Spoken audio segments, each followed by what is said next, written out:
পাকিস্তানের প্রধানমন্ত্রী শেহবাজ শরীফ বলেছেন, মধ্যপ্রাচ্যে কয়েক মাস ধরে চলা সংঘাতের অবসানে একটি শান্তি চুক্তির রূপরেখায় সম্মত হয়েছে যুক্তরাষ্ট্র ও ইরান। একই সঙ্গে এই চুক্তির খসড়াও প্রস্তুত করা হয়েছে। আগামী ২৪ ঘন্টার মধ্যে যুক্তরাষ্ট্র ও ইরানের মাঝে ওই চুক্তি স্বাক্ষরিত হতে পারে বলে প্রত্যাশা করেছেন তিনি। শনিবার ব্রিটিশ বার্তা সংস্থা রয়টার্সের এক প্রতিবেদনে এ তথ্য জানানো হয়েছে। এতে বলা হয়েছে, আগামী ২৪ ঘন্টার মধ্যে যুক্তরাষ্ট্র ইরান শান্তি চুক্তি সইয়ের সম্ভাবনা রয়েছে। শেহবাজ শরীফ বলেছেন, পাকিস্তান এখন আগামী ২৪ ঘন্টার মধ্যে সম্ভাব্য একটি ইলেকট্রনিক স্বাক্ষর ই-স্বাক্ষর অনুষ্ঠানের প্রস্তুতি নিচ্ছে।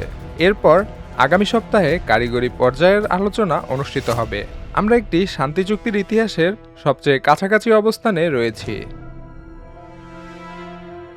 তিনি আরও বলেন, আলোচনা চলাকালীন ধারাবাহিক অঙ্গীকার বজায় রাখার জন্য আমরা যুক্তরাষ্ট্র এবং ইরানকে ধন্যবাদ জানাই।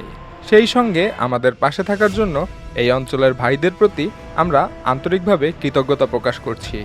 পাকিস্তানের প্রধানমন্ত্রী আরও বলেন, আমরা আত্মবিশ্বাসী যে এই ঐতিহাসিক শান্তি চুক্তি স্থায়ী শান্তির জন্য শক্তিশালী ভিত্তি তৈরি করবে।